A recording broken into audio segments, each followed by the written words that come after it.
Hello everyone, welcome to my YouTube channel. फेरि आज हामी चाहिँ शिक्षक सेवाको तयारीमा जुटिसकेको छौँ। आज युनिट 2 को त्यही हामी केही पाठहरू बाँकी थियो। लम्बिए विधि आजदेखि स्टार्ट गर्नेछौँ। लम्बिए विधिमा हामीले मानव विकासका अध्ययनका विधिहरू दुईवटा हुन्छ भने त्यो आज अध्ययन गर्नेछौँ है। त आज पहिलोमा छ, यदि तपाईँ नयाँ हुनुहुन्छ भने मेरो युट्युब च्यानललाई पहिला सब्सक्राइब गरिदिनु होला प्लिज।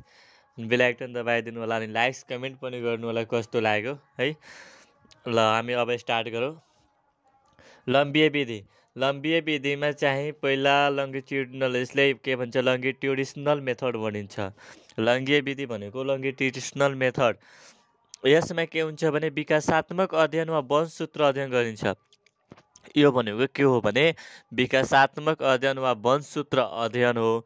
यसमा के गरिन्छ कि एउटै बालक वा एउटै उमेर समूहका बालबालिकाको लामो समयसम्म के गरिन्छ अध्ययन गर्ने गरिन्छ। एउटै बालकको वा एउटै समूहको उमेर समूहका बालक बालबालिकाको लामो समयसम्म के गरिन्छ अध्ययन गर्ने गरिन्छ। यसमा अरू कि आत्मअवलोकनमा आधारित हुन्छ। यो के हुन्छ आत्मअवलोकनमा आधारित हुन्छ। किनभने कि आत्मअवलोकन भनेको के हो भने एउटै बालकको हामीले अध्ययन गर्छौँ भने उसको सम्पूर्ण जीवनको सम्पूर्ण समयको अध्ययन गर्न सकिन्छ नि त। आत्मअवलोकनमा आधारित हुन्छ। अब यो लम्बिए विधिलाई प्रवर्तकको रूपमा कसलाई भनिन्छ भने यस्तो याद गर्ने, एसएलसी याद गर्ने। यसबाट स्टोन भयो, अनि एलबाट लम्बिए भयो, अनि सीबाट कोसलेन प्रवर्तक हुन्। लम्बिए विधिका प्रवर्तक भनेर एसएलसी याद गर्ने। एसबाट स्टोन, एलबाट लम्बिए विधि, सीबाट कोसलोन प्रवर्तक हुन्छ। ठिक छ। एसएलसी याद गर्छ भने हाम्रो माइन्डमा कन्सेप्ट बसिहाल्छ कि एसबाट स्टोन हुन्छ, सीबाट कोसलोन हुन्छ, एलबाट लम्बिए विधि हुन्छ है। अब यसमा एलन ए स्टोन यस विधिको थालनी गरेका हुन्। यस विधिको लम्बिए विधिको थालनी कसले गरेका थिए भने एलन ए स्टोनले चाहिँ लम्बिए विधिको थालनी गरेका थिए। अनि डब्लु कोसलनले चाहिँ परिमार्जनको जर मानिन्छ। परिमार्जन चाहिँ कोसलनले गरेका हुन्, बट थालनी चाहिँ स्टोनले गरेका थिए। परिमार्जन चाहिँ कोसलेनले गरेका थिए। अब लुइस टर्म्यानका अनुसार 1921मा गिफ्टेड बच्चाहरूको अध्ययनमा के गर्यो। लुइस टर्मनले चाहिँ 1921मा गिफ्टेड बच्चाहरूको अध्ययन गरेका थिए। गिफ्टेड बच्चाहरूको अध्ययन चाहिँ लुइस टर्मनले 1921मा गरेका थिए अध्ययन है। पाइगेटले आफ्नै छोरी जैक्वेलिनको आँखा र हातको विकास सम्बन्धी 4 महिना अध्ययन बौद्धिक क्षमताको अध्ययन गरेका थिए। पिगेटले आफ्नै छोरी जैक्लिनको आँखा र हातको अध्ययन विकास सम्बन्धी 4 महिनाको अध्ययन गरेका थिए। बौद्धिक क्षमताको पनि अध्ययन चाहिँ उनले गरेका थिए। त्यसै गरी हर्लकका लम्बिए विधिलाई 2 भागमा विभाजन गरिएको छ। हर्लकले चाहिँ लम्बिए विधिलाई कति भागमा विभाजन गरेको छ भने 2 भागमा विभाजन गरेको छ। हर्लकले चाहिँ लम्बिए विधिलाई 2वटा भागमा विभाजन गरेको छ। त्यो 2 भागहरू के हुन् त? पहिलोमा हुन्छ व्यवहार उन्मुख, दोस्रोमा हुन्छ जीवन परिणाम उन्मुख।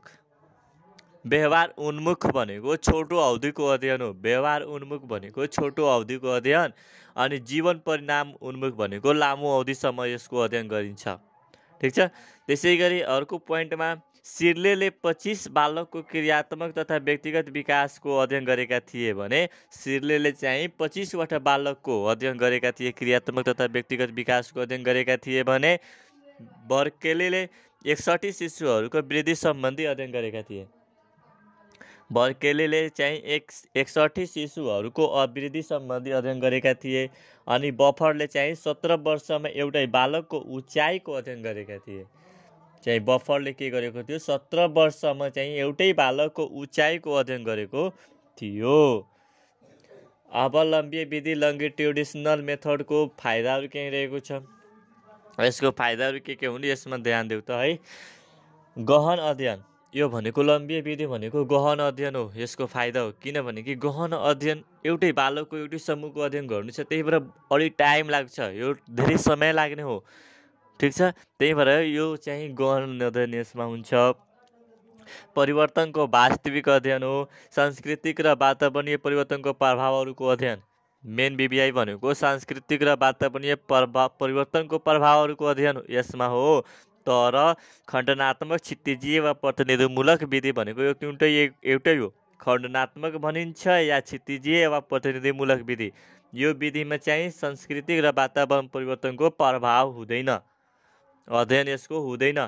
तर लम्बिए विधिमा चाहिँ सांस्कृतिक र वातावरणीय परिवर्तनको प्रभावको अध्ययन गरिन्छ। विकासात्मक चरणमा देखिने परिवर्तनहरू खुट्याउने कार्यतर्फ। त्यसै गरी अर्को पोइन्ट, सामान्य जीवनका अध्ययन गरिन्छ। क्लिनिक र प्रयोगशालामा बढी प्रयोग गरिन्छ है। लामो समयसम्म अध्ययन गर्ने भएकोले क्लिनिक र प्रयोगशालामा बढी प्रयोग गरिने। बेफाइदाहरू, शोधकर्तामुखी हुँदा विश्वसनीय र वैध नहुनु, लामो समय ज्यादै खर्चिलो हुनु, त्यसै गरी तथ्याङ्कहरू सुरक्षित राख्न असुविधाजनक हुनु, सामान्यीकरण गर्न नसकिने। ठिक छ, यी बेफाइदाहरू हुन्। अब खण्डात्मक वा क्षितिजीय वा प्रतिनिधिमूलक विधिहरू, यसलाई के भनिन्छ इङ्ग्लिसमा क्रस सेक्सनल मेथड भनिन्छ। खण्डात्मक वा क्षितिजीय वा प्रतिनिधिमूलक विधि एउटै हो। यसलाई इङ्ग्लिसमा चाहिँ क्रस सेक्सनल मेथड भनिन्छ। अब यसमा के हुन्छ कि विभिन्न उमेर समूहका बालबालिकाहरूलाई एउटै ठाउँमा राखी चाहिँ अध्ययन गरिन्छ। लम्बिए विधिमा चाहिँ एउटै बालक वा एउटै समूहका उमेर समूहका बालबालिकाहरूलाई चाहिँ अध्ययन गरिन्छ। तर खण्डनात्मक वा क्षितिजीय विधिमा वा प्रतिनिधिमूलक विधिमा चाहिँ विभिन्न उमेर समूहका बालबालिकाहरूको अध्ययन गरिन्छ, एउटै ठाउँमा राखेर अध्ययन गरिन्छ। ठिक छ, त्यसै गरी व्यक्तिगत जीवनको वृत्तको ख्याल नगरी समानान्तर जीवन वृत्तको अध्ययनको श्रृङ्खला तयार गरिन्छ। अब त्यो भनेको एउटै बालक वा एउटै उमेर समूहको भएकोले त्यहाँ चाहिँ लम्बिए विधिमा चाहिँ उसको जीवनको अध्ययन ख्याल राखी अध्ययन गरिन्छ के, तर यसमा मात्र समानान्तर जीवन वृत्तको अध्ययन गरिन्छ। ठिक छ, यसलाई के गर्ने कि यसको चाहिँ प्रवर्तक को हुन् भने टिसी याद गर्ने। टीबाट टेम्प्लिन हार्वर्ड युनिभर्सिटीमा थिए। टेम्प्लिन भनेको हार्वर्ड युनिभर्सिटीका त्यो प्राध्यापक थिए। टेम्प्लिन चाहिँ हार्वर्ड युनिभर्सिटीका टेम्प्लिन चाहिँ प्राध्यापक थिए भने सीबाट के याद गर्ने, क्षितिजीय याद गर्ने है। क्रस सेक्सनल या क्षितिजीय याद गर्दा हुन्छ। टिसी याद गर्ने, टीबाट टेम्प्लिन, सीबाट क्षितिजीय। अब यसका फाइदाहरू के हुन्, यो भनेको कम खर्चिलो हुन्छ किनभने कि विभिन्न उमेर समूहका गर्ने हो नि, त्यसमा छिटो छिटो समानान्तर जीवनको मात्र वृत्तको अध्ययन गर्नु छ नि, त्यही भएर यो कम खर्चिलो हुन्छ। समयको यसमा बचत हुन्छ। एकजना अध्ययनकर्ताबाट सञ्चालन गर्न सकिने, वैज्ञानिक र सरल हुन्छ। विद्यालयको प्रयोगमा सजिलो हुन्छ। त्यसै गरी यसका बेफाइदाहरू पढौँ। बेफाइदामा चाहिँ के हो भने एउटै उमेर समूहको गुणलाई अर्कोमा सामान्यीकरण गर्न सकिँदैन। अब लम्बिए विधिमा के हुन्छ भने एउटै उमेर समूहका नै मात्र अध्ययन गर्नु छ, त्यही भएर त्यसमा समयानीकरण गर्न सकिन्छ। तर यहाँ चाहिँ सामान्यीकरण गर्न सकिँदैन किनभने कि यहाँ एउटै उमेर समूहका बालबालिकाहरू छैन। विभिन्न उमेर समूहका बालबालिकाहरूलाई भएकोले एउटै उमेर समूहका बालबालिकालाई अर्को उमेर समूहका बालबालिकामा सामान्यीकरण गर्न हामी सकिँदैनौँ। ठिक छ, त्यसै गरी सांस्कृतिक प्रभावलाई अध्ययन गर्न नमिल्ने। मैले भर्खरै भनेको थिएँ कि त्यसमा चाहिँ सांस्कृतिक र वातावरणीय प्रभाव पार्छ, त्यसको अध्ययन गरिन्छ, प्रभावको अध्ययन हुन्छ। तर चाहिँ यसमा चाहिँ सांस्कृतिक प्रभावको अध्ययन गर्न नमिल्ने।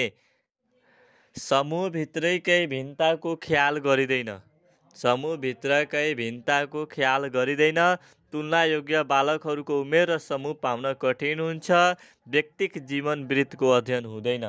भर्खर भने क्षितिजीय भनेको मात्र समानान्तर जीवन वृत्तको अध्ययन गरिन्छ, व्यक्तिगत जीवन वृत्तको अध्ययन गरिँदैन। ठिक छ, त्यही भएर यिनीहरू भयो लम्बिए र क्षितिजीय विधि भनेको यो बीबीआई कुरो हो। यसको इङ्ग्लिसमा लम्बिए पनि इङ्ग्लिसमा सोधिहाल्छ के, विद्यार्थीहरू कन्फ्युज भइहाल्छन्। त्यही भएर हामीले चाहिँ इङ्ग्लिसको पनि सम्झिनुपर्छ। लम्बिए विधिलाई चाहिँ लङ्गिट्युडिसनल मेथड भनिन्छ भने क्षितिजीय विधिलाई खण्डनात्मक वा प्रतिनिधिमूलक वा क्रस सेक्सनल मेथड भनिन्छ है। ल आज भयो, यतिसम्म भयो। अब मानव विकासका चरणहरू पढौँ। मानव विकासका चरणमा चाहिँ के भने हर्लकले चाहिँ यो चरणहरू भोलि हामी पढ्ने, आजको लागि यति राखौँ किनभने यो भिबिआई कुरो हो। क्षितिजीय र लम्बिए विधि एकचोटि मनन गरेर हामी पढिसक्यो है। ल फास्टमा पढिहाल्ने के लम्बिए विधिको मेन भिबिआई कुरा हो भनेको यो भनेको एउटै बालक वा एउटै उमेर समूहको अध्ययन गर्ने हो। अर्को भिबिआई भनेको एसएलसी याद गर्ने के एसबाट स्टोन हुन्छ अनि एलबाट लम्बिए हुन्छ, सीबाट कोसलन हुन्छ, प्रवर्तक हुन्। ठिक छ। अनि यो विधिको चाहिँ सबभन्दा पहिला थालनी कसले गरेको थियो? स्टोनले गरेको थियो भने सीले चाहिँ परिमार्जन गरेको थियो। मेन भिबिआई हो। अर्को भिबिआई भनेको हर्लक अनुसार दुईवटा भागमा विभाजन गरिएको छ लम्बिए विधिलाई। एउटा व्यवहार उन्मुख, अर्को जीवन परिणाम उन्मुख। व्यवहार उन्मुख भनेको छोटो अवधिसम्मको अध्ययन हो, लामो अवधिसम्मको अध्ययन भनेको जीवन परिणाम उन्मुख हो। त्यसै गरी सिरले चाहिँ 25 बालकको क्रियात्मक व्यक्तिगत अध्ययन गरेका थिए भने बर्करेले चाहिँ 61 शिशुहरूको 61 जना शिशुहरूको वृद्धि सम्बन्धी अध्ययन गरेका थिए भने बफरले चाहिँ 17 वर्षमा एउटै बालकको उचाइको अध्ययन गरेका थिए। फाइदा भएमा भनेको गहन अध्ययन हुन्छ, यो परिवर्तन हुन्छ, सांस्कृतिक र वातावरणको प्रभाव हुन्छ। यी सबै कुराहरू मेन भिबिआई कुरा रहेको छ है। खण्डात्मकमा क्षितिजीयमा प्रतिनिधिमूलकमा यो भनेको यसमा चाहिँ विभिन्न उमेर समूहका बालकहरूको अध्ययन गरिन्छ।